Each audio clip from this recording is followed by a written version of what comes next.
Hey guys, just came out here with our new to us.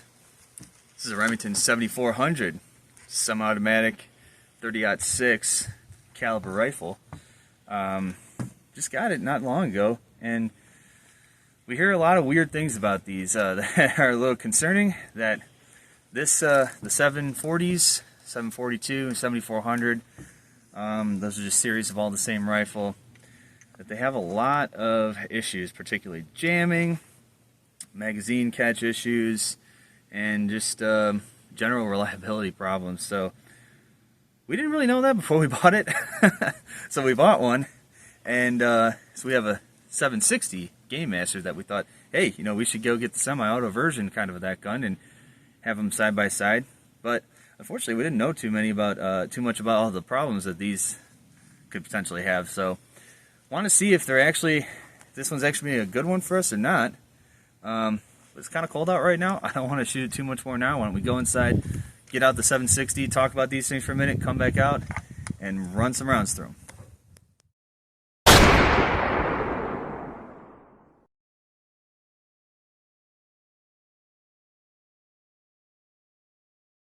Alright, so now we're back in, it's warm. We'll get a look at these two guns up close.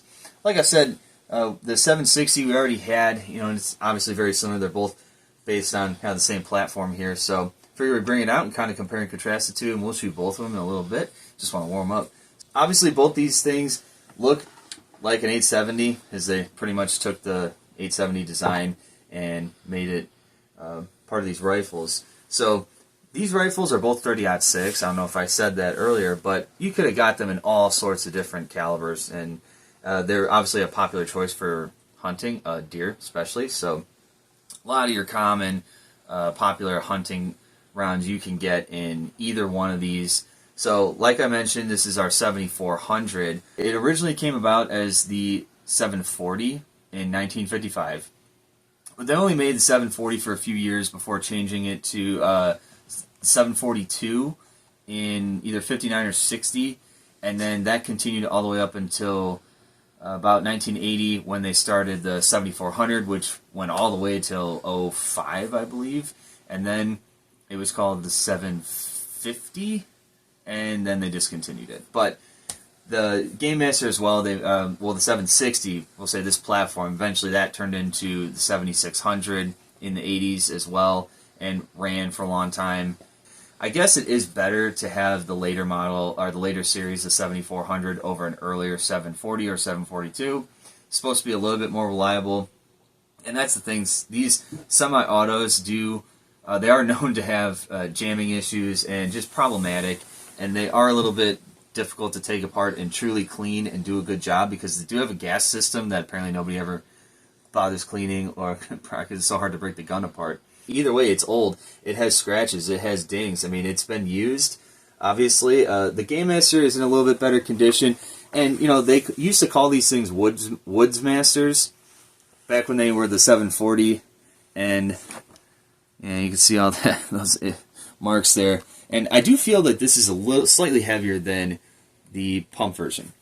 See, on this side, you have right there 7400.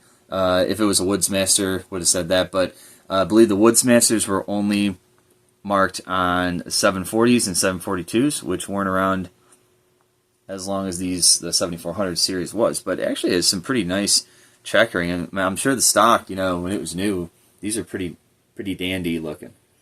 So that is cool. Yeah, we got our 30-06 markings up here. We have some sights, and fortunately on this one, this scope actually does flip, so you can use your iron sights if you want. So that's pretty nice that somebody put that on. We see them sometimes on auctions, and they really never go for too much. The Gamemasters and 760s, 7600s, those are going up in price big time. These you can find for a little bit more affordable prices. However, that comes with some risk, because a lot of people don't like these. Some people think you should buy literally any other semi-automatic rifle other than a 7400, 740, 742. Because they just have so many issues jamming. Now, we haven't shot it much, but we have not ran into jams yet. We'll see if we end up doing that. But, like I said, the 7400 is a little bit... I mean, if you're going to get one, get the later one. From what I understand, they're going to be apparently better, jam less, have less issues. But they've had jamming issues forever. It's not like it's a thing because of its age. They've always kind of been a little problematic. I want to show you a few unique features of the 7400. Now, this does use a gas system, which is all inside of here, and it requires kind of a lot to come apart. I mean, you can see down here, we have some push pins for your trigger group, just like, you know, an 870 would. So getting the gun apart is a little involved just to even do a basic cleaning. And a lot of people say that this ejection port is kind of undersized. You really can't get in there and clean too good. So it really does require removing a lot of stuff in the barrel and all that jazz. Also, I will say that this bolt handle is really small and it's kind of sharp. I don't like that. You know, it's got serrations on there, but this one is particularly sharp, so that's kind of doo-doo. I don't really like that. But then another goofy thing about this is it has a last shot hold open feature. And what is doing that, you ask? You may ask. I guess I'll tell you. It is actually holding open on the follower for the magazine. You can only have this held open once an empty mag is present in the gun. And I can show you, but that also makes it very difficult to remove the magazine, which here's the magazine release catch right here. Now, I'm having a hard time pulling this out because the pressure is on the follower. So if I was to release the bolt, obviously I can't do it like this because the follower is blocking it. So on these things, the bolt release is actually integrated into the magazine. So when you push this lever forward, all it does is it pulls the follower down, allowing the bolt to go forward. Now I can depress this mag release and pull my magazine out. So now, as you'll see, there is no way to lock the bolt open. Now, I have read that later models of the 7400 do not have this bolt release on it, which I guess is okay. I mean, it doesn't really help much in the first place. There's so many just forums and articles and web articles even just complaining about why would you use something like this. It's just horrible. It jams, has pointless magazine thing. It's inconvenient to take apart. They're just known to jam up for a bunch of different reasons, and main one is because the gas system tends to get kind of dirty, and I mean there's a lot of things that just get caught up, and it's difficult to clean. Like I said, most people probably don't maintain it, don't clean it, but it's something that will just get dirty by itself and cause issues. There's also magazine problems. There's issues with rusting for these things as well. This one looks fine. They may be talking about some of the earlier ones, but yeah, there's been reports of a lot of premature rust and actually some issues with the bolt corroding. Luckily, this one seems to be working so far. We'll see if we run into any problems.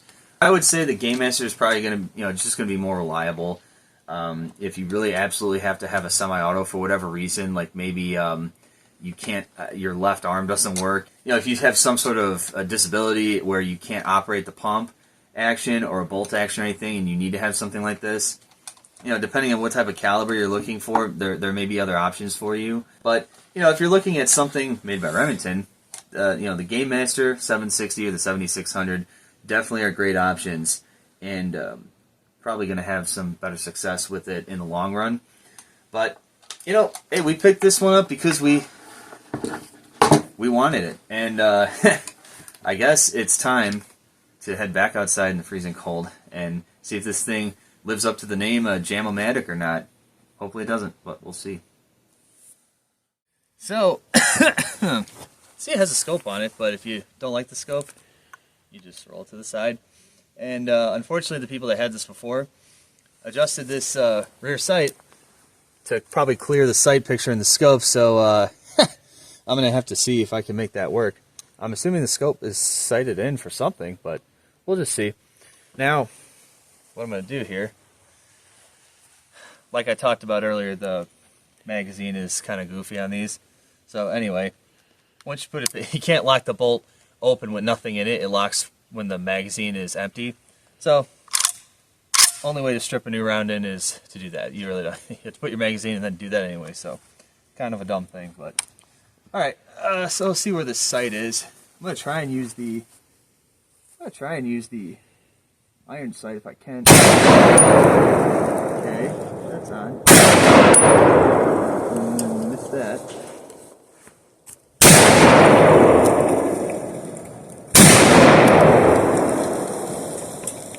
Oh, I'm empty. So yeah, it locks like this, but then to get the mag out, you know, you really can't. It's hard to pull the mag out because it's locked, so you have this little lever here. Push that to the front, bolt drops. Now you can take your mag out. But it didn't jam. That's kind of cool. Let's put some more in. I'm gonna reload. Obviously, there's no bolt hold open when the magazine's out, so you just have to put your mag in, strip one in. I'm only loading up 4. Should I use the scope? Let's see if the scope is sighted in. I guess it is.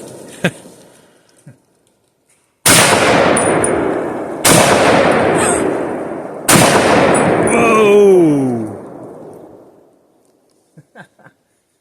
Man, well, okay. Seems to be functioning for now. Want to give it a try? Yep.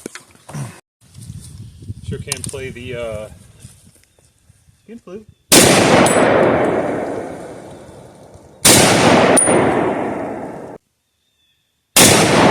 Wow. With that little bottle. Wow. And it did hold back. That ain't bad at all. That's the thing it's good at, is holding the bolt back. Here's that lever. Whoa. I've had just about enough of that. Good. That was, well, at least the scope's on. Well, it's something we don't have to adjust. I think I'm going to keep this one here too for deer. That ain't bad. That's a good shot. Okay. Want to shoot the Gamemaster? Yeah. It's that skinny one. That one, right? Yeah. Yeah. It's just so cold out. Yeah. All right. Sorry for the wind noise, guys. Very windy and cold out here.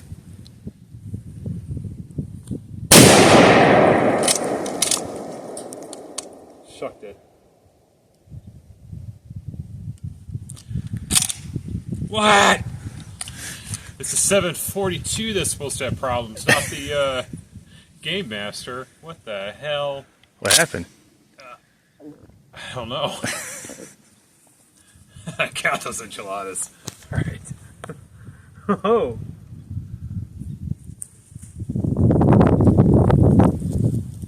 I got him.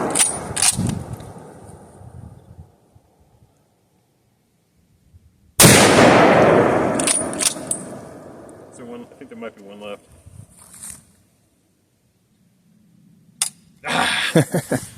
Blast!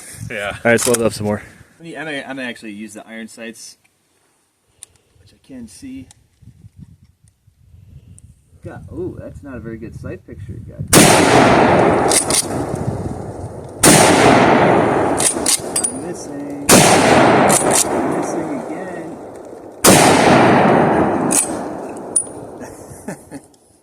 Hold on a second. I want to try to hit that little one.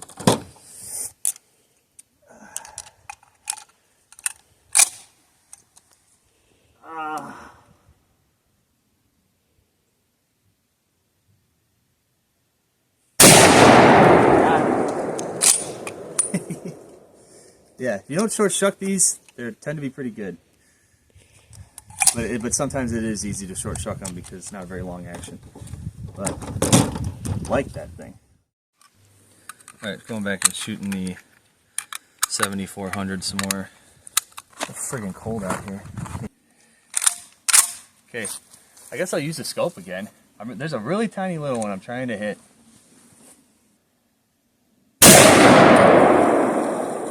Missed it.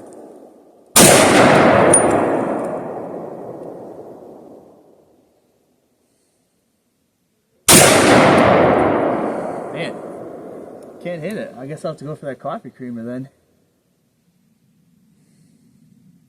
I missed it though.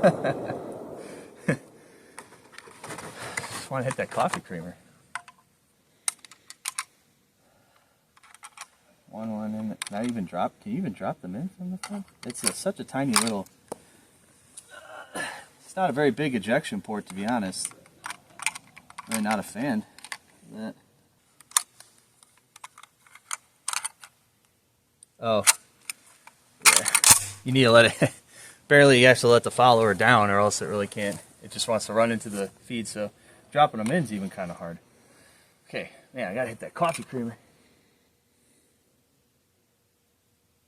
Got him. Knew I was gonna get it.